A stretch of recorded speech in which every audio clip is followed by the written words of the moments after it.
how to boost local SEO ranking. First, you need to do local keyword research. You need to understand what people type to search engines like Google. When you are looking for business product or services, it is essential because it aims to identify relevant keywords that people will likely use when searching for a business like yours online. Okay?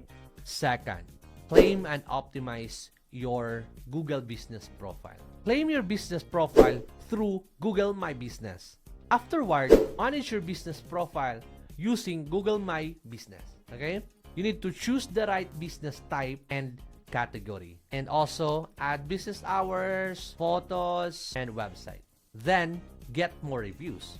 Take advantage to connect with your online customers and build trust.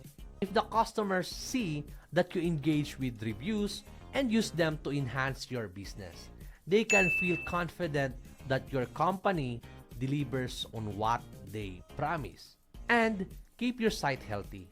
Site health is big deal because healthy website should be the foundation of your business and marketing strategy. Now guys, you need to remember, poor website health can lead to a loss of tragic customers. Well, that's all we have for today, guys. Stay tuned for more video about how to boost your local SEO ranking. If you want to be found on Google, schedule a discovery call at kherkroldanseo.com.